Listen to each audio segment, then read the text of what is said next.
Hey everyone, welcome to my first episode of my podcast. My name is Malek Kchaou, pre-engineering student at KU, and today I've got my friend Major with me, a master's student in sports and exercise psychology at KU, and a former youth soccer coach in Lesotho, Africa. Hello Major, Hello, Malik. how you doing? I'm okay, man. How Isn't about it too cold today? Very cold. Yeah, it is, but I'm glad you're here. Thank you very much for accepting my invitation. And today we'll be talking about sports as a human right and the tools of development and societal change. So, Major, first things first, I wanna kind of like introduce the audience that are not really familiar with Olympism to what is Olympism from the charter itself. So, Olympism is a philosophy of life, exalting and combining in a balanced whole the qualities of body, will, and mind. Blending sport with culture and education, Olympism seeks to create a way of life based on the joy of effort, the educational value of good example, social responsibility, and respect for universal fundamental ethical principles. The goal of Olympism is to place sport at the service of the harmonious development of humankind with a view to promoting a peaceful society concerned with the preservation of human dignity. And then what flows logically from here, as you know, is like the fundamental principles of Olympism. And what I want to focus on from these principles is the fourth principle and the sixth principle. So the fourth principle states that the practice of sport is a human right. Every individual must have the possibility of practicing sport without discrimination of any kind and in the Olympic spirit, which requires mutual understanding with a spirit of friendship, solidarity, and fair play. And then the sixth one is the enjoyment of the rights and freedoms set forth in this Olympic Charter shall be secured without discrimination of any kind, such as race, color, sex, sexual orientation, language, religion, political or other opinion, national or social origin, property, birth, or other status. So here's my first question to you, Major. Why is this important? And how is it relevant to the average person? How is Olympism and the fundamental principles of it relevant to the average person that is not that much into sports? Basically, we have got to develop an understanding that sport is a mirror of society. So, if sport is a mirror of society, as much as there are issues in sport that are antisocial, then that is to say we can use sport to promote a united society. We can use sport to promote social values, the pro-social values. So the idea that you have just mentioned is very important to an average human being, not just only an average human being, almost every human being, in the sense that actually, like I've said, sport is a mirror of society.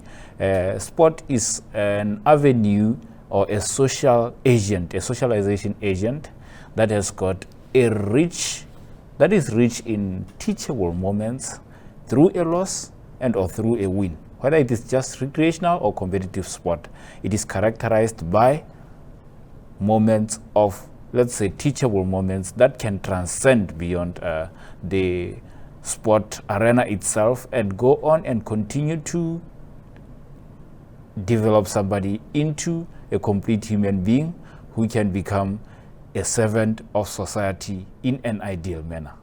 I think you just mentioned a super important topic, which is sports as a social agent. And I think that nowadays we live in a society where we are kind of like losing the fundamental values that bond, like kind of like creates that bond between the different people in the society. And I think that sports could play a huge role in like restoring that social agent that gets people to become better citizens, to act better, and for all of us to build a better society. Like, for example, looking at the 5 Olympic educational themes, I think that all of them are transferable to our daily life. Like, on a daily basis, the values that the 5 Olympic educational themes convey are super important for people. So you've got, for example, the joy of effort, fair play, respect for others, pursuit of excellence, balance between will, body, and mind. What do you think, Major? Yeah, basically that is very true. That's what we say at micro level, of course. Micro level, of course. When I first talked, I spoke about the importance of sport at macro level. So the 5 Olympic values that you have just emphasized are those values that are expressed at micro level, which means on everyday life. Obviously, my thought is that those values do not just they do not just get to exist out of nothing. They do not exist out of the blue. After all, sport is not participated, it's not actually practiced in a vacuum.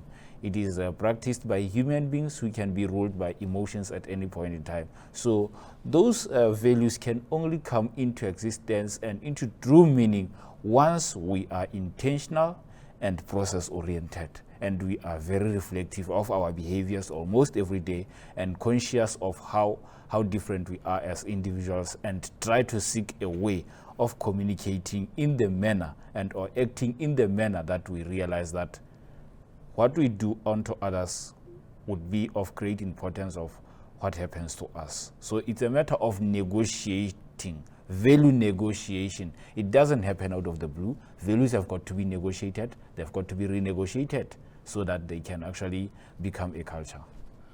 I think that, well, I love the fact that you brought up the topic of sports being process-oriented, because I think that life in general is process-oriented. Learning something new is process-oriented. Practicing sports is process-oriented. Building a relationship with someone is process-oriented. So I think we are kind of like drifting away from that process-oriented mindset. I think that sports could set us back on the right track.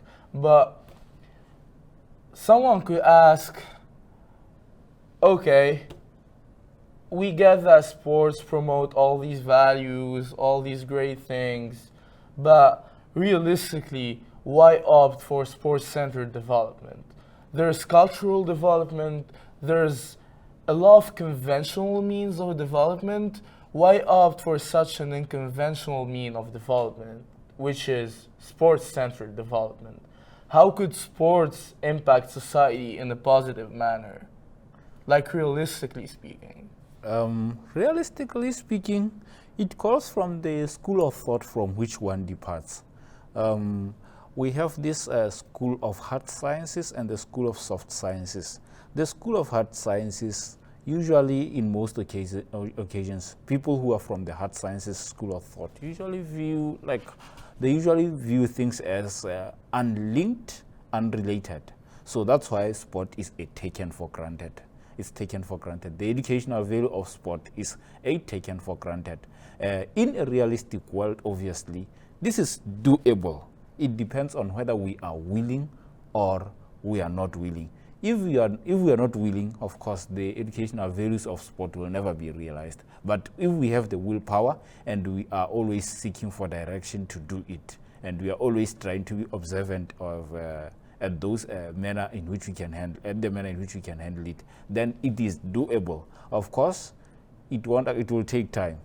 The realization that it will take time. But then, in a society that is actually after a quick fix, it's informed by a quick fix mentality. Of course, the educational values of sport will remain something that they are not. They'll remain unrealizable. They will not be realized. But if we are realistic and process-oriented, it will actually materialize. So it's all about realizing that, first off, it will take time, and secondly, it should be process oriented. Obviously. And then we'll get later to like how to implement that from a policy making point of view.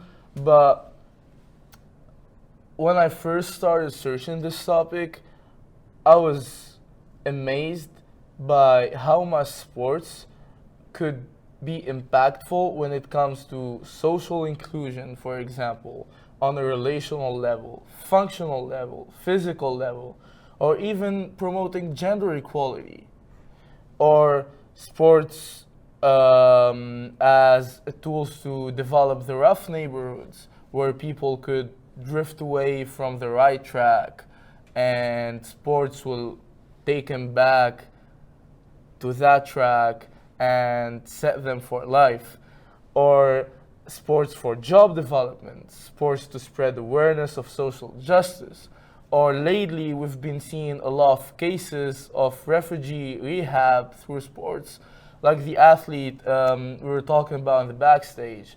Is it Alphonso Davis? Alphonso Davis from Yeah. Canada. Yeah, that guy went from being in a refugee camp to playing for the Canadian team in the World Cup. And for me, it's such an inspiration, even though I haven't gone through the things that he's gone through, but it's such an inspiration for like a sportsman like me to see that sports could have an impact outside of the field. For the example of football or soccer. Yeah, obviously, what you have spoken about with regard to the research that you did about the social functions of sport predominantly. Yeah, it boils down to how aware and or how willing a society is to realize those functions. It is not easy. It also calls for collaborative effort. That document that you're talking about, where you researched about the relational functions of sport, the inclusion functions of sport, the empowerment function, and all that, and sport as used in refugee camps. Actually, that is a topical issue in Sport for Development, Agenda 2030. By the United Nations Sustainable Development Goals. It is all about stakeholder alignment, or what we call integration from the philosophy. Whenever we talk about integration, sustainable development, or integrated sustainable development, wherever we realize that no other institute or stakeholder is an island. That is the realization from which we can depart if we are to realize the educational values of sport. We have got to ask ourselves on how sport links to education system, and or how education system contributes to sport. How sport links to the stakeholders that deal with refugee camps and or the disaster management and recuperation strategies employed for societies on a post-trauma perspective. It's a matter of realizing the potential benefits that institutions can get from one another. Sport has got to contribute to society. Equally important, the society has got the potential to contribute to sport. However, it is mostly important on whether the different stakeholders can realize the potential benefits that they can conversely translate to one another. Yeah. I get your point, and I think that's totally true. People nowadays don't realize the connection and the potential that the connection between sports and education the potential that it could have. And I think it's high time for all of us to start looking at it and digging deep in that sense. But Major, what about we watch a video, a testimonial of one of my friends who was impacted by sports? My name is Q Rivers, and I grew up in Atlanta. Growing up in Atlanta, I seen people go down the right path, and I see people go down the wrong path. And when I was younger, I was starting to go down the wrong path. I was getting in trouble in school. I was getting expelled in middle school, getting expelled in elementary school, and I was getting suspended, and I was getting a lot of fights. And my parents saw that and took this opportunity to help me better myself and put me on the right track. because it started to get to the point where the doctor wanted to put me on medication where I could to help me control my behavior and control my emotions. And my parents put me into sports so I won't have to do that, and it helped me change my direction and put me onto the right path, while other people who I grew up around were still on the wrong path, and they got into legal trouble and get into drugs and fights and still getting suspended. And sports helped create a boundary in between me and those people and helped me guide me to the right path. And it taught me a couple of things that I needed to learn, like when I need to get older.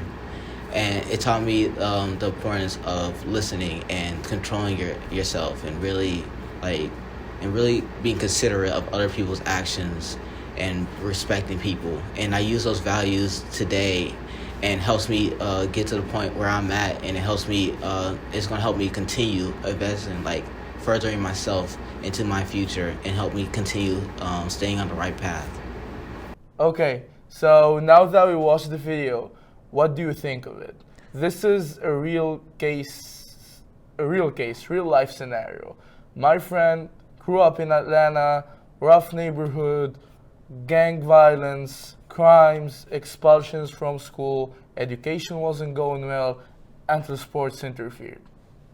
Yeah, obviously it gives an idea of how the transformational power of sport. Obviously, as an individual with a background at undergraduate, I was a teacher, English language and geography from the Department of Social and Languages Education. And obviously, I did philosophy of education, and my philosophy is Olympism. Obviously, if one can realize, sport is actually an ideal field for practicing democracy. That is what the video that is the idea that the video is conveying. Sport is an ideal field to disseminate democratic ideals, because you get an individual who is saying, okay, prior to the practice of sport, before his family intervened, there he was always actually susceptible to wrongdoings at school. He was actually a delinquent. So obviously upon his introduction, a juvenile delinquent. So upon being introduced to sport, his character changed, his behavior changed. So obviously it's a true testimony on how sport is fertile with teachable moments. Then it depends on all the stakeholders, administrators, policymakers, coaches, parents, and most importantly, athletes themselves. Are they open? Are they vigilant enough or aware enough to realize those teachable moments? Because some people do not realize those teachable moments because they are not aware. We always say, okay, it's either you are aware of the moment so that you can meet the moment, or you are unaware of the moment and you will miss the moment. So that the testimony that the video is providing is that of somebody who met the moments and allowed himself to adopt the teachable moments and turn them into sustainable lessons. So for you, it's not only, and I think that's true too, it's not only for the parents or the policy makers to push towards the change, but it's actually also about the people that we're trying to change or to get into a better situation, to embrace that new lifestyle and to say, yes, I want to do it. I want a better life. And that takes a deep understanding on their behalf of what sports could bring to them on an educational level. Yeah, obviously that is my point, because we normally, when you talk about change, we are saying, okay, who are the change makers? Are the change makers the potential beneficiaries of the change? Because change should not be articulated from the perspective of the change maker or the facilitator of the change maker alone. It should also be articulated from the perspective and or even the roles of the potential beneficiaries of the change. The potential beneficiaries of the change here are the athletes. The major beneficiaries here are the athletes. Although actually we are saying we want the whole society to benefit, administrators, policymakers, parents, supporters, But the drivers, those who bear the responsibility and who are, of course, the major beneficiaries of the change are the athletes. So they've got to adopt teachable spirits, they've got to adopt open minds, and of course, all those values that we call egalitarian values. All right, that makes sense. And then I also showed you these kind of graphs from the Aspen Institute, which is an educational and policy studies organization. It's kind of like at the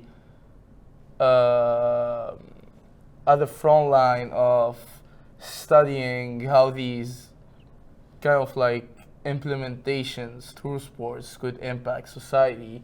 And I was showing you that graph how active communities do better with it's basic facts, but it's super important to kind of remind our audience of these facts constantly.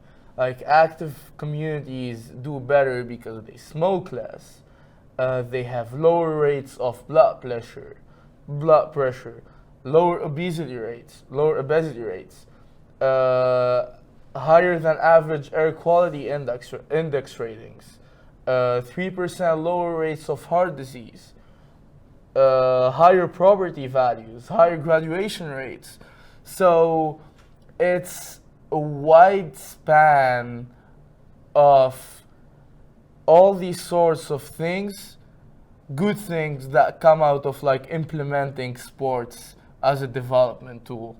And then I also showed you the other graph about the active kids doing better in life. It kind of like goes the same as the graph about the communities, especially on the health side of things, because they do better health-wise, but it also extends to other areas of their lives, like being more productive at work,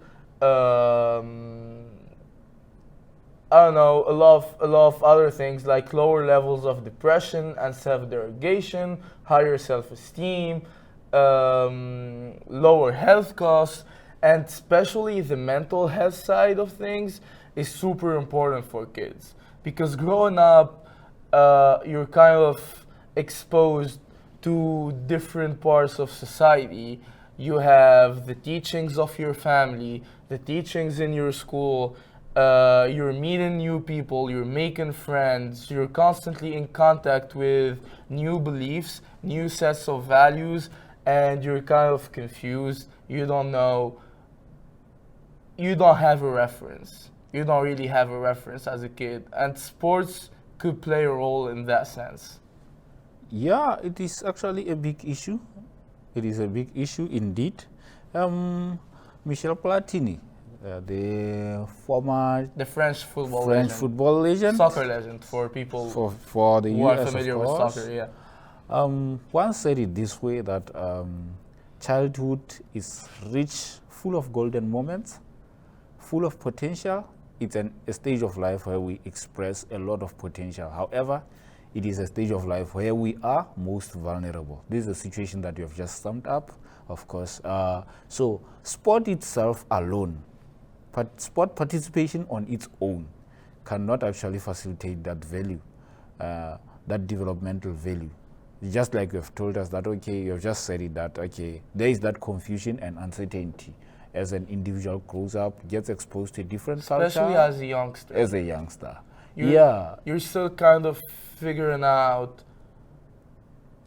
what's your purpose in life and how you will go about life.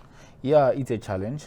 It's a challenge, and the challenge that actually we have to embrace, the stakeholders have got to embrace, and try to sit down across tables of cross discussions and realize opportunities where they can help each other out.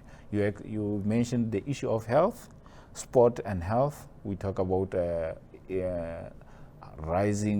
exponentially rising statistics in obesity, a non-communicable infection.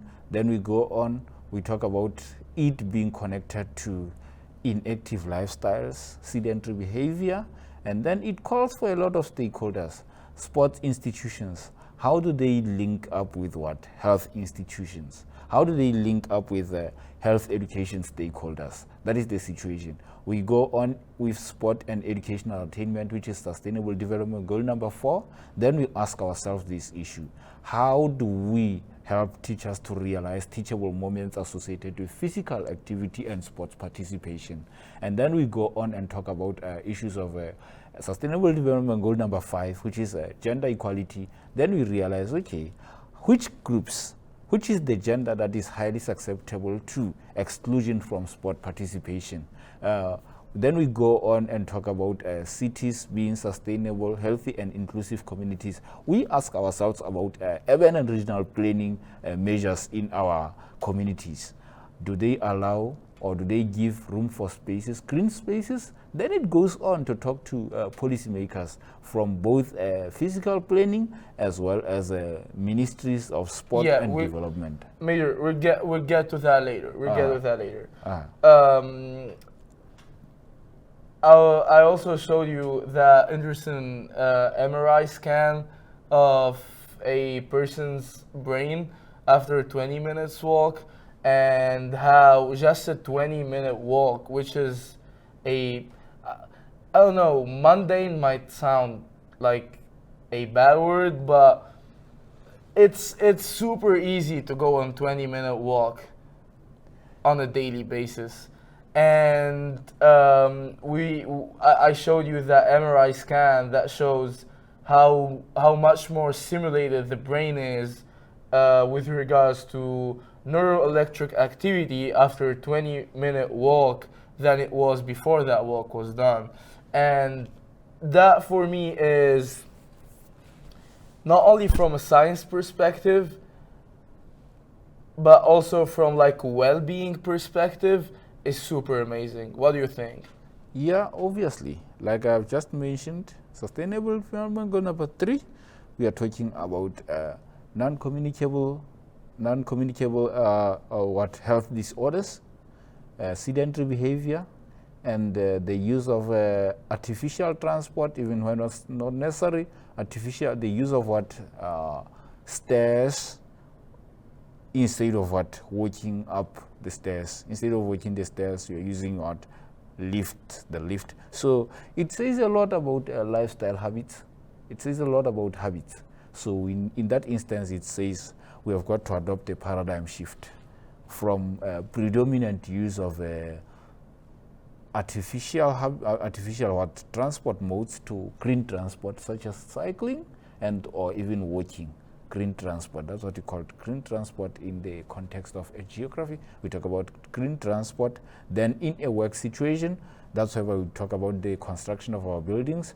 We have got lifts, and then we have got stairs. Then the paradigm shift would be to call for people to predominantly use stairs, walk up the stairs instead of preferring the lift. The elevator. The elevator. Yeah. So you were talking earlier, just a few seconds ago or a few minutes ago, about policy making. You were getting into that topic, and I told you, hold on, we'll get to that later. And here we are. It's time to talk about policy making. So we've talked in theory how, and also realistically, how could a shift from general development tools to a more sports-centered development tool could impact society. Now, how could we implement that kind of development? This is the policy making part of things. How can we shift towards a more sports-centered development? Obviously, it's all about brand alignment and stakeholder integration at both pre-policy discussions as well as policy reform strategies. A majority of institutions are used to what is called a silo effect approach. A silo effect approach is whereby actually I would be like, okay, I'm concerned with urban and regional planning. That's my space. I don't need the input from an educator. Okay, I'm interested in educational issues. Then what can a sports person tell me? Okay, I'm interested in issues pertaining to sport. and social sport and society, then what can an urban and regional planner tell me? You see, we have got to do a paradigm shift from policy making. That's why I was talking about we have got to realize the potential benefits that we can derive from each other, that sports policymakers can derive from one another. How can sport contribute to other realms of society, and how can other realms of society benefit from sport? Firstly, we go to education. Sustainable development goal number 4, what does it say to a policymaker? Then it says, okay, include physical education and school sport in school curriculum. That's what we say. Then we go to sustainable development goal number 3. What do we do in order to ensure that sport actually benefits from its connection with health institutions, and or how do health institutions benefit from sport actually? That's why I would be saying, okay, fine, a healthy society is an active society. An active society is a healthy society. That is the theme we can create, and operationally, that's why we'll talk about actually introduction of those sports activities in hospitals, and then we'll be talking about trying to ensure that, okay, there are health issues implemented and or associated in physical education classes, as well as youth sports, or what we call Olympic events. That's what we can do. Then we go on integrate the idea of gender equality in mass sports. That's why we'll be like having grassroots firms, whereby would be like we include grassroots festivals. That is in FIFA circles, whereby we are having school sports. We are introducing just an opportunity for kids to play. They play mixed gender sports. When they play mixed gender sport, we are just facilitators as instructors. We are not trying to separate them. We are trying to teach them the value of inclusion at the young age through grassroots sport, whereby we are not interested in the scoreboard. Yeah, that makes sense. But we talked earlier about something very interesting, which I'd like you to bring up again in the framework of this topic, which is entertainment culture versus development zone culture. You know that sports, elite sport, in the case of the US, for example, basketball, football, they are all elite sports that bring a lot of money to the country and to the economy. And it is hard to get rid or to go from the entertainment culture that gets people interested in the sport and watching it and putting money in it to that development zone culture. Yeah, it's a challenge. However, it is equally important for people to be aware that the entertainment culture does not have to permeate into youth sport. That is one confusion that majority of individuals are making, even trained administrators. That's why we have to understand that these cultures have got to either complement each other, but not interfere with each other. Because when we talk about youth sport, we are talking about we have got to shift to a development zone culture. The most important issues in youth sport, it's all about fun and education, as well as enjoyment. Those are 3 things. However, with entertainment culture, obviously, we want to win, of course. Then the big question is, how do you win when you have never taken years to practice skills mastery? The skills mastery are facilitated by firstly going through the golden stage, whereby you learn how to deal with sport from different angles, how to deal with the educational values, how to deal with the interpersonal values. Then, if the entertainment culture, whereby we want to win, is actually implemented in youth sport, obviously, it will have a toxic effect. You go on, you want to teach, a coach wants to teach actually a 6-year-old to win. wants to teach a 6-year-old to win at all costs, what happens? You're placing unnecessary pressure on the kid because he is not technically equipped to compete. You are talking about a 12-year-old or 11-year-old. He is not yet in that framework to can comprehend or deal with the pressure imposed by what? The masses, imposed by the sponsors, imposed by the administrators, imposed by the parents, imposed by the fans. A kid is not ready for that.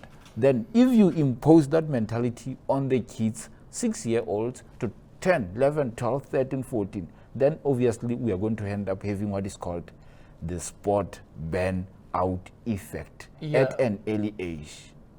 But wouldn't that mean going against these big lobbies, these big sport lobbies that are actually the beneficiaries from the actual sports system and all the money flow that goes into it, from early scouting of like young talents and getting them into sports centers like they do for soccer in Europe, for example, and they kind of condition them to be competitive from an early age. And some people could argue that that goes along with the human nature, because if I get two, not toddlers, but let's say 2 kids that are 6 years old, and I say, okay, let's play a game and let's play a racing game, they will both be competing to win. None of them will actually like to lose. So it's a nature embedded in us to actually love winning. How could you overcome that as a coach? From a personal experience, for example, being a coach in Africa, a soccer coach in Africa, knowing how much soccer means to people in Africa, people would die for soccer in Africa. How would you overcome that in that kind of setting? Like, guys, it's good to win. It's part of the human nature. We don't want to lose. But learning should be the outcome. Winning should be the byproduct. It is all about the realization that, yes, the desire to win, it's inherent in humanity. However, as administrators, coaches, and other stakeholders like physical education teachers, we have got to let kids to win, but emphasize the educational values of sport participation. How do we treat the ones who did not win? That is a big question. How do we treat and or respond to the ones who win? How do we respond to mistakes that children make when they play sport? That is what we have got to factor into. That has got to factor into our planning, implementation, and reflections on our plans. It goes a long way. Winning is okay, but should not be attained at all costs. The ideals of Olympism, one of the values is the pursuit of excellence. That pursuit of excellence should be dealt with in an appropriate manner. Those values, such as interpersonal values such as friendship, respect, should not be compromised. But winning should be pursued without compromise of the interpersonal and or intrapersonal values. Yeah. It is dependent on how we plan. It is also dependent on how we act as coaches, because we have got what is called the social learning theory. The learners and or sports players, they look at us as administrators. How do we respond to a bad mistake? How do we respond to an unfair decision? For example, you see a coach fighting an official or a referee.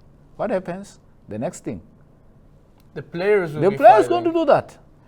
However, if as a coach you can see yourself as a value, as a carrier of the values, or as the mirror of those values, you will pass that will to the next generation, and the next generation will pass that to the next generation. Yeah. And will go on and on. Yeah, that is the idea. That's That- the idea. Ah. Yeah, that is the idea, and I totally get that, and I would definitely second that. So right now, I believe that or before we get to that, I want to share kind of like my personal experience that goes along all the good stuff that you were saying. I was a judo athlete during my my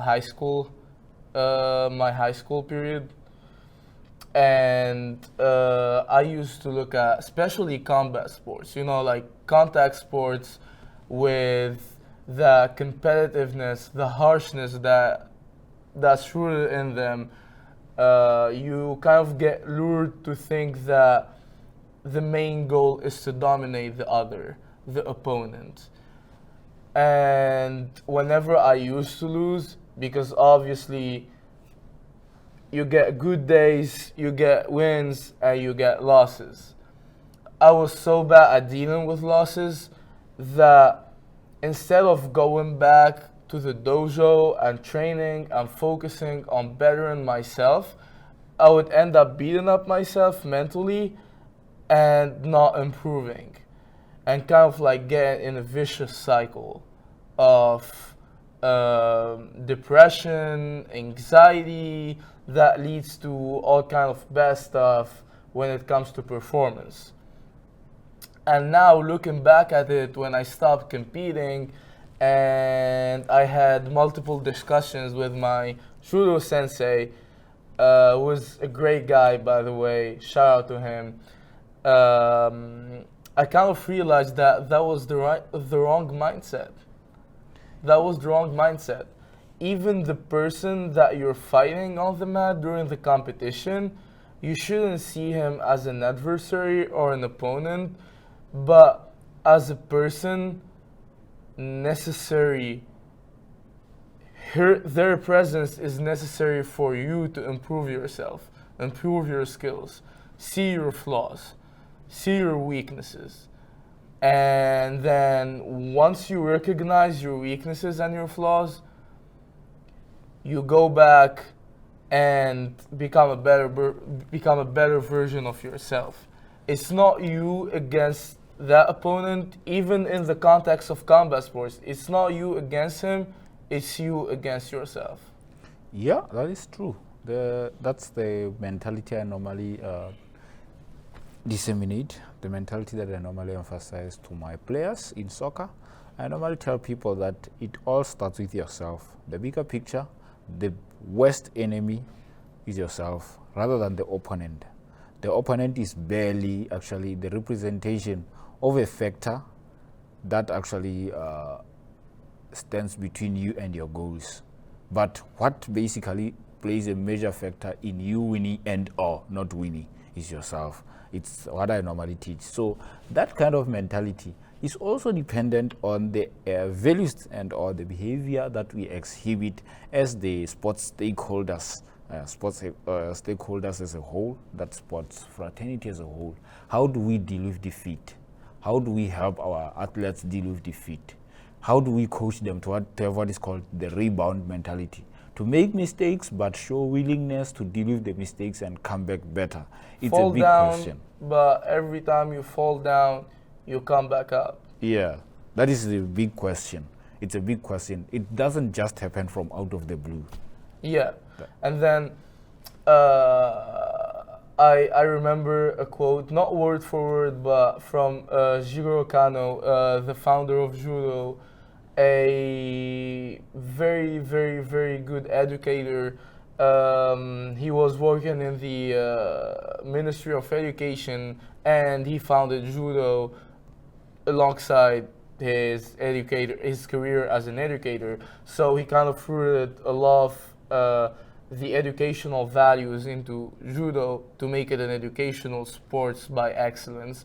And he says something along these lines that when you bow down to salute your or to greet your opponent, you're showing him gratitude because he is helping you become better. And then he also says, whenever there's effort, there's accomplishment. And I think that these two could transfer to any kind of sport, not only martial arts. When you shake the hand of your opponent or your the other team in soccer, you're actually implicitly thanking them for being there, for giving you a challenge to face and to overcome and to become better. Whenever you do your effort, you go in there, you leave it all on the field, you will feel accomplishment, no matter what the outcome is. If it's a loss, of course, there will be that feeling of, oh man, we could have won, this sucks. But there will always be that feeling of accomplishment. We did our best. We made our people proud. We made ourselves proud. Yeah, I normally tell some people that sport can teach you that your enough cannot be enough. That's what I normally teach some people. In April, I had just taken a team in a rural area in Lesotho. That team consisted of, it was a women's soccer team. It had players who were over 18 years old. Maybe two were around 12 or 13. There I was taking that team. It just overachieved in 4 months, and they qualified for the district playoff.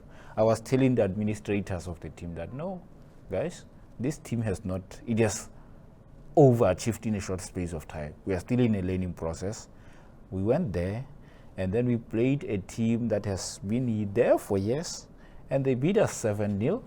I was just seated on the bench and calm. I was encouraging the girls to play soccer, to just play and That's enjoy. like, go there, have fun, Yeah, do have your fun. thing.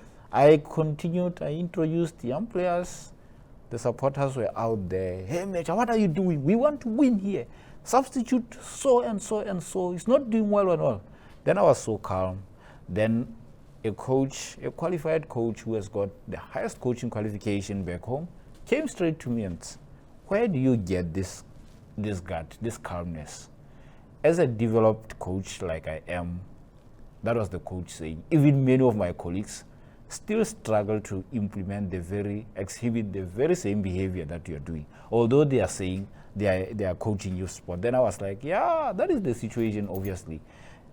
Youth sport, it's where you have got to teach youth to implement respect even in the hardest of diversity. So it's all about the mentality. It's all about the readiness to learn. Like I said, okay, sport is a mirror of society. If in a society we say, okay, learn from example or lead by example is a staple, then even in sport, leading by example should be a staple.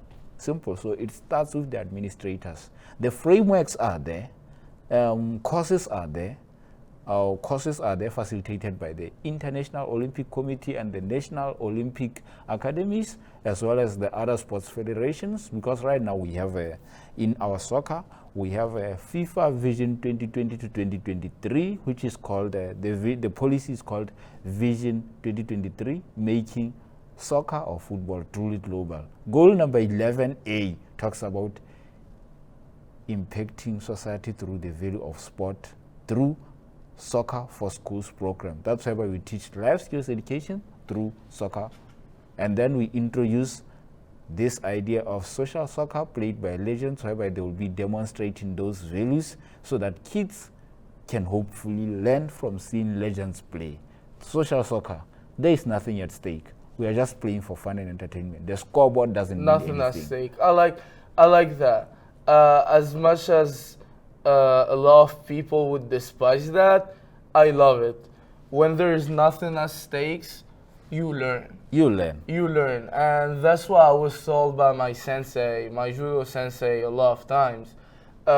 We had like 20 persons, 20-ish on the roster in the team, and probably half of us were actually competing in national championships and so on. So what he will always tell us is that if you go out of the dojo better than when you came in, then you did a good job. You did a good job because, not because you'll certainly win during the competition. If you win, that's good. If you lose, there are things to improve. You get over it, you learn. You don't lose, you learn. But at the end of the day, even if we don't end up all champions in judo or whatever sport you want to insert in there, we will end up being champions in life. I do agree with that, because there is a coach from South Africa. He's a technical coach at Mamelodi Sundowns, Steve Compella. Yeah, very, very, very, very big team in South Africa. Very strong team. Some people always say Steve Compella has never won a trophy in his life, but he continues to devote his life to developing South African soccer. And in one interview, he said, okay, some coaches are successful, but they are bitter and empty. No values. No value. They are bitter and empty. But their trophy cabinets are full. And it makes sense. There are some coaches who actually, after a great winning season, they take a sabbatical from the game, because they are undergoing some strenuous stress, because there was a lot at stake for them. Administrators, club administrators and management were putting pressure on them. The fans were doing that, and they themselves, the coaches, were putting unrealistic pressure on themselves. However, with Steve Compella, it's like, no, I'm interested in the process. I am aware of the situation. It's demanding, but I don't want to place myself under unnecessary pressure.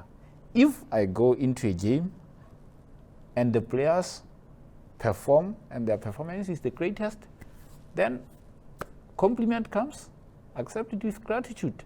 Negative criticism comes, okay, fine. I have no control over how other people will view my way of doing things. Then it's okay. I didn't expect it either. Then he has never taken any sabbatical from soccer. Then I realized now the essence of my enough was not enough today. Let me wait for tomorrow. Let me prepare for tomorrow. Yeah.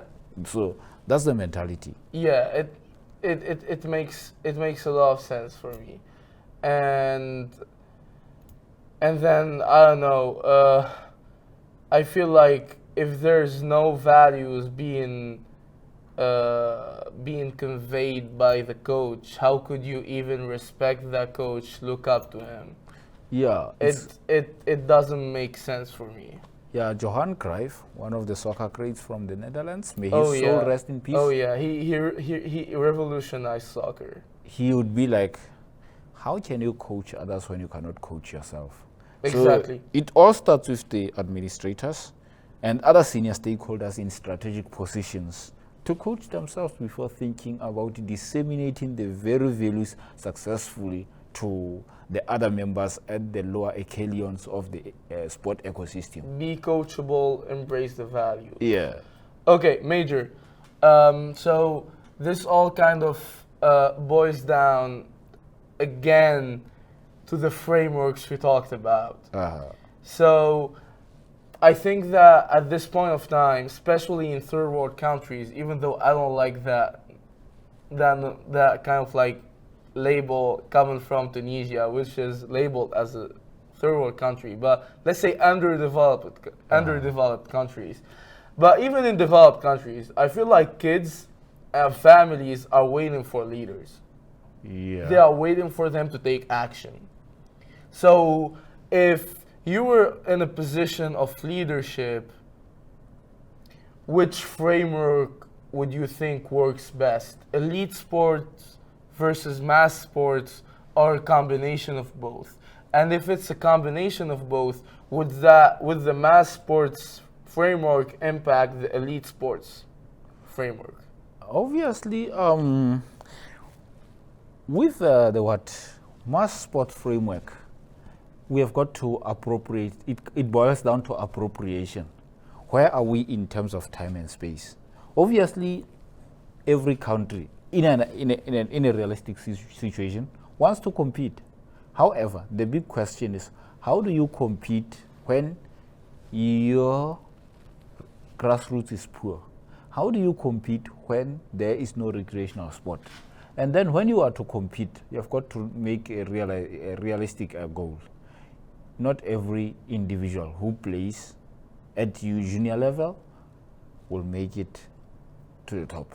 which To is the elite professional sport. level. So it is a matter of striking a balancing act.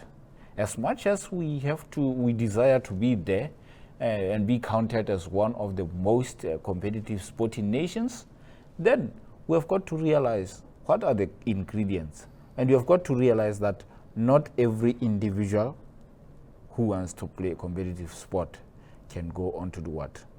To achieve it. It's like a pyramid. Yeah. When you go to the top, at the apex, it becomes smaller, which means fewer make it. That's why it's important to teach these athletes that if they don't make it, it's not actually a loss. It may be a loss in terms of sports, in terms of performance, but it's not a loss in life in general. Because if you get a grasp of what the sport you were practicing wanted to teach you in life, then you'll do good in life. You'll be a champion in life. That's what we said earlier. Champion in life, regardless of whether you're a champion in sports or not.